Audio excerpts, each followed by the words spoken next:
Bonjour à toutes et à tous et bienvenue pour cette nouvelle vidéo de... Oui, je suis dans un décor très cinéma, c'est normal, c'était un petit décor que j'avais mis pour une autre chaîne YouTube qui s'appelle Les Films du Grenier. Si vous voulez aller voir, vous pouvez y aller. Non, c'est ici, c'est quoi de neuf? Quoi de neuf? Je vais revenir sur la précédente vidéo, je vais revenir sur Lubrizol, l'incendie de l'usine chimique près de Rouen. Alors pourquoi je reviens dessus? Parce que nous sommes le mardi 1er octobre et il s'est passé beaucoup de choses depuis le 26 septembre. Qu'est-ce qui s'est passé? Il s'est passé que, aujourd'hui, on est dans la perspective peut-être d'un scandale chimique. Pourquoi? Tout simplement parce que il y a différents éléments que je vais vous donner et qui amènent aussi un certain nombre de questions. Et je vais aussi vous donner quelques éléments de réflexion pour votre compréhension de la subtilité de la situation qui inclut aujourd'hui et très clairement des éléments économiques, politiques et juridiques. Et sociaux aussi. Vous allez voir. Euh, Aujourd'hui, où est-ce qu'on en est? Aujourd'hui, on est sur une usine qui a été victime d'un incendie. Je dis victime d'un incendie, et vous allez comprendre pourquoi.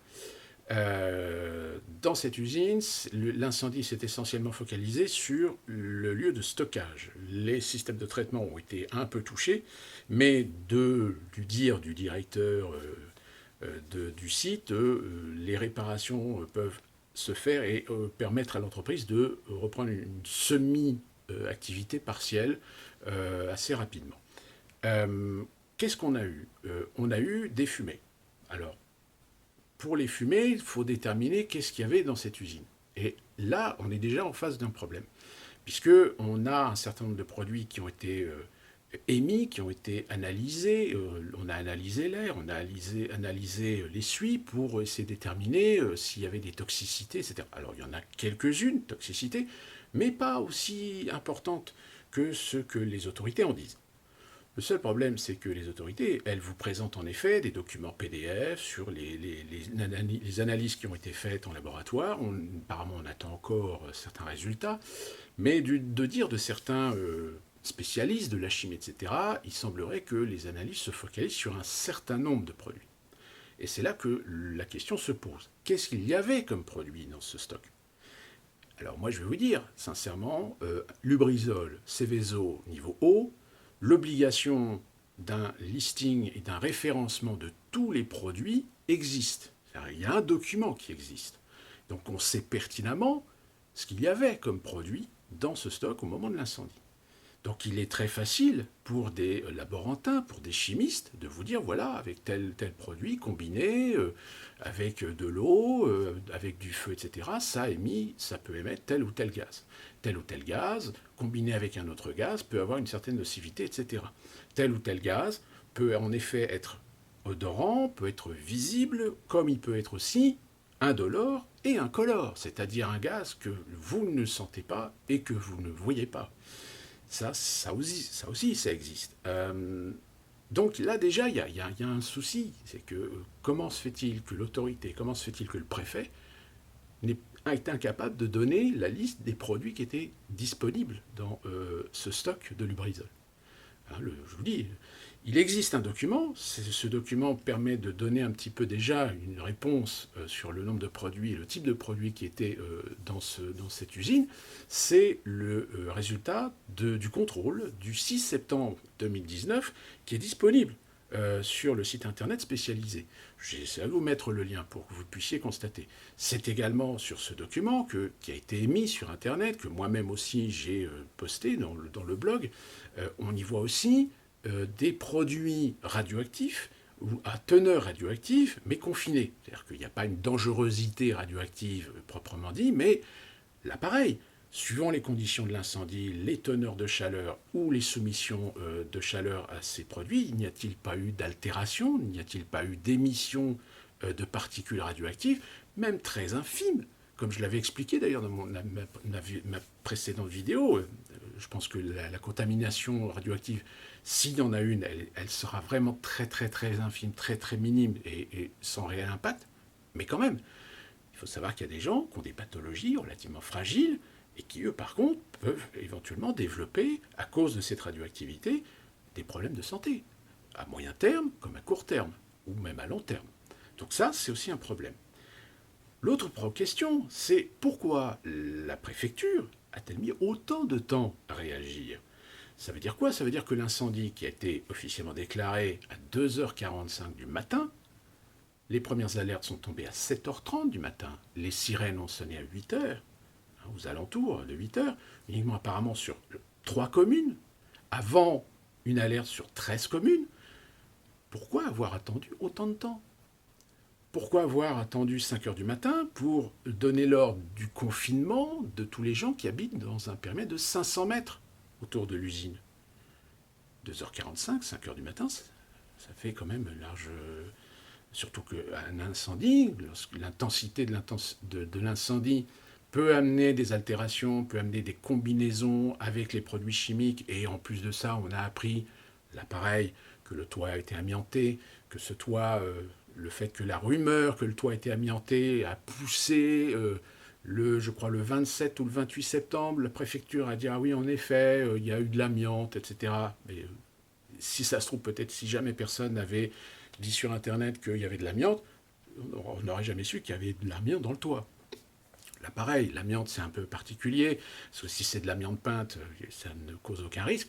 Mais évidemment, si vous altérez une amiante peinte, les fibres d'amiante finissent dans l'atmosphère et finissent par retomber, on ne sait où. Alors après, on va vous rassurer, on va dire oui, mais les proportions, les quantités sont infimes, donc elles ne sont pas dangereuses en soi. Le problème, c'est que si une personne inhale une poussière d'amiante, je ne sais pas si il va être content d'apprendre que oui, mais c'est pas grave. Vous avez une chance sur deux de développer un problème de santé dans les 6, 1 an, 10 ans. C'est pas grave. Euh, donc là, il y a un problème de réactivité de la part de la préfecture. Petite information quand même pour vous, sur laquelle je suis tombé d'ailleurs aujourd'hui. Il faut savoir que Pierre-André Durand, le préfet de Seine-Maritime, c'est ce même monsieur qui, au début de l'année, a donné l'autorisation d'une extension de stockage et de type de produits sur l'usine de Lubrizol. Hein, donc il y a quand même un petit intérêt. Au début de la vidéo, je disais les intérêts économiques, sociaux, politiques et juridiques. Pourquoi, comme je l'ai dit, l'incendie à l'incendie à l'extérieur, la fameuse vidéo de surveillance de Lubrizol qui apparemment donne une source que la source de l'incendie proviendrait de l'extérieur de l'enceinte.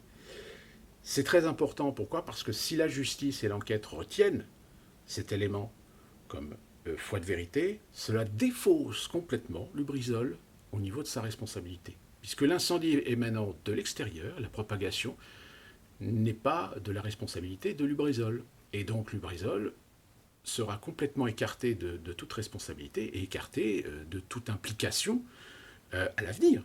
C'est-à-dire que si dans 2 ans, 3 ans, on commence à se constater que 10 ou 15% des gens qui habitaient dans la zone où la fumée s'est développée ont développé des problèmes de santé sérieux et qui peuvent être en lien, eh bien ces gens-là ne pourront jamais se retourner contre Lubrizol, ne pourront jamais porter plainte, ou alors ils pourront le faire, mais les plaintes seront classées sans suite parce que la responsabilité officielle de Lubrizol ne sera pas reconnue, ne sera pas établie. Par contre, les autorités, elles, aujourd'hui, elles ont une responsabilité de ne pas avoir interagi, de ne pas avoir alerté les gens suffisamment tôt. Là, en effet, il y a un problème.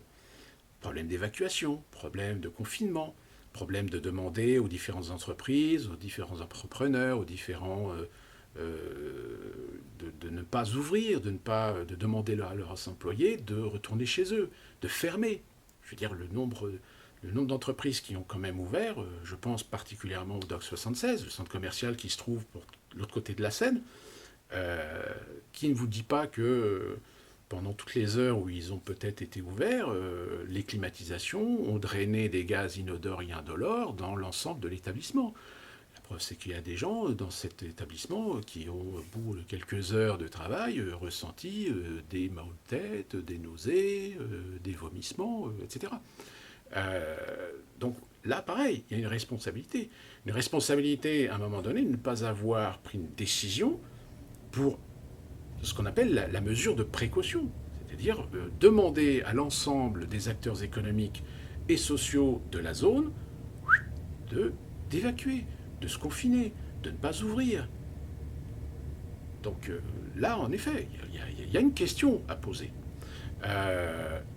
Et enfin, la finalité de l'histoire, c'est quoi? C'est tout simplement qu'en effet, aujourd'hui, vous avez des gens qui vont peut-être mettre le doigt sur des sujets. Par exemple, on entend ce n'est pas normal que des usines soient proches des habitations. Comme je l'ai dit dans ma précédente vidéo, le problème, c'est que ces usines, l'usine Lubrizol, elle a ouvert en 54. En 54, dans cette zone-là, il n'y avait rien.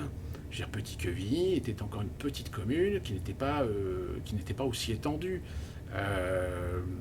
Donc, avec les années, avec les décennies, l'expansion urbaine a fait que les zones industrielles ont été rattrapées par l'urbanisation. Donc là encore, la responsabilité est en effet des élus locaux, régionaux, d'avoir donné des autorisations de construire des maisons ou des habitations ou des immeubles d'entreprise ou même des centres commerciaux dans des zones à risque. Alors en effet, dans les années 50-60, on ne se posait pas trop la question.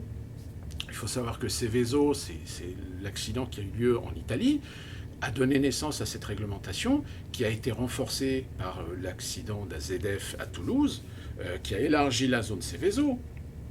Mais on se pose la question. Et là, la question, elle est bien posée, parce que les Rouennais, allez, je m'adresse aux Rouennais, vous le savez, aussi bien que moi, à côté de Lubrizol, il y a toute une friche industrielle qui est un véritable terrain vague qui a été dépollué récemment, hein, qui normalement doit accueillir un écoquartier. Un écoquartier à côté d'une usine Seveso niveau haut. Il y a un truc qui colle pas. Logiquement, les constructions ne devraient pas avoir lieu dans des zones à risque, à une certaine distance. Et pourtant, tous les gens qui connaissent l'endroit, hein, Lubrizol est là, vous avez la rue qui passe derrière, je l'ai pris celle-là pendant des années, hein, cette rue-là, je la connais, et le terrain, il est juste de l'autre côté. Et de l'autre côté, c'est bien cet écoquartier qu'ils ont l'intention de construire, à 2 pas de Lubrizol. Alors je souhaite bon courage aux promoteurs qui essaient déjà de vendre des appartements avant même que le truc soit construit, parce que là, à mon avis, les gens, sachant que Lubrizol vient de péter et qu'ils on veut leur proposer des appartements à acheter dans des résidences éco-quartiers juste à côté, à mon avis, là déjà, les promoteurs, ils commencent à pleurer parce qu'ils se disent, là, déjà, on a perdu 10 à 20% sur le prix de la valeur même du projet. Donc, ils sont dans la merde, déjà. Le fait est, c'est que, pour terminer, des Français, des Rouennais qui portent plainte, il y en a 8 pour l'instant. Ça ne sera pas efficace. Ça ne sera pas efficace parce que vous savez aussi bien que moi que c'est le pot de terre contre pot de fer. Récemment, on a eu ArcelorMittal qui, pour une pollution aux métaux lourds, a été acquitté. C'est l'affaire qui a eu lieu, je crois, en 2015. Je ne sais plus en quelle année. Il y a eu un problème d'un incendie pareil sur une industrie. Près de Paris, apparemment, c'est silence total. Et aujourd'hui, on a des éléments, on a des témoins qui disent qu'il y a bien eu de la rétention d'informations, qu'il y a eu de la déformation d'informations, qu'il y a eu de la manipulation. Et puis, je reviens à ce que je disais sur le problème économique, politique et juridique, c'est que Lubrizol, c'est quand même quelques 400 emplois, c'est une implication dans justement des organismes locaux pour l'aide au développement et à la sécurité et à l'environnement, c'est aussi une activité professionnelle, une activité économique pour la commune de Petit-Quevilly, et non des moindres.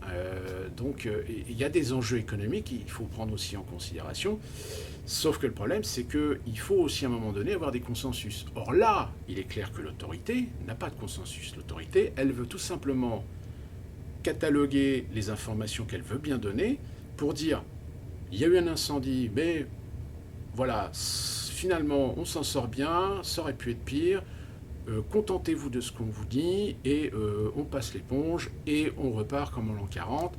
Ce qui veut dire que Rouen va continuer de temps en temps à sentir l'œuf pourri, le soufre et faire le bonheur des laveurs de voitures, parce que je veux vous dire qu'il y a des fois, quand vous passez le doigt sur le toit de certaines de vos voitures, quand vous avez des petites particules noirâtres ou jaunâtres, je veux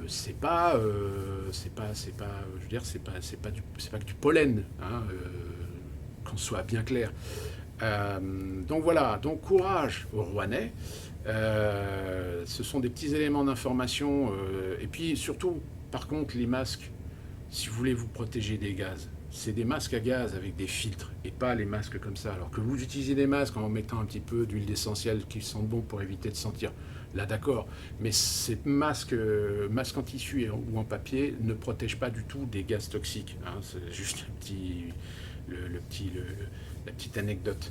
Euh, voilà, donc c'était un petit peu l'essentiel. Je pense que j'ai dû oublier deux, trois petits trucs, mais c'est pas des trucs importants. À suivre parce que bon, en ce moment, il commence à y avoir des témoignages de pompiers.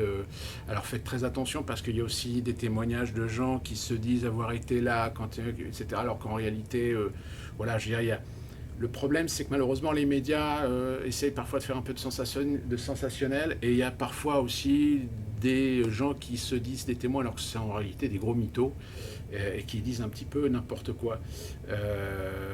Donc ça, pareil, il faut faire un petit peu le tri, mais il y a quand même des témoignages en effet.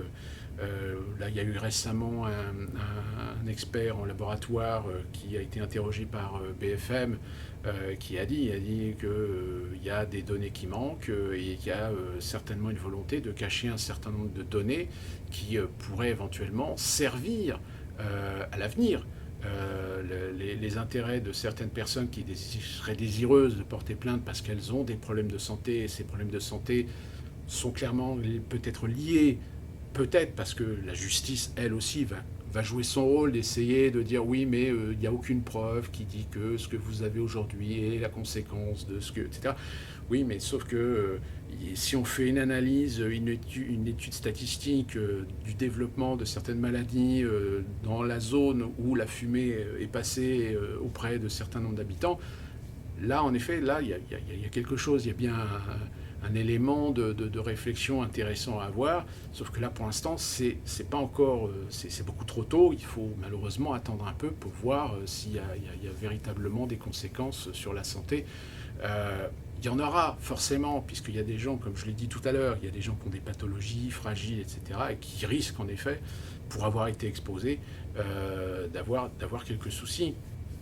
Le fait est, c'est que cet événement, il faut bien se dire une chose, c'est qu'il y a des intérêts et des enjeux économiques et politiques, donc ils vont essayer par tous les moyens de minimiser la chose pour passer l'éponge.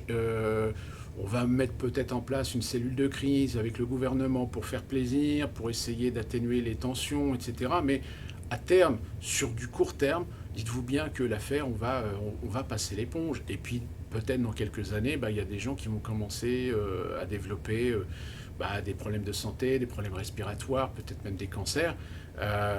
C'est pour ça que l'intérêt de créer des associations, c'est des associations à terme qui vont avoir un suivi pour essayer de regrouper à la fois les témoignages, de regrouper l'ensemble des gens qui étaient là, qui étaient présents, qui ont inhalé, qui ont peut-être touché aussi sur la zone concernée, et de ce fait de regrouper et de mettre une certaine cohésion dans les informations pour ensuite attaquer. Alors, comme je l'ai dit tout à l'heure, si la justice reconnaît comme état de fait que l'incendie est extérieur, là, dans ce cas-là, Lubrizol est complètement défaussé de ses responsabilités.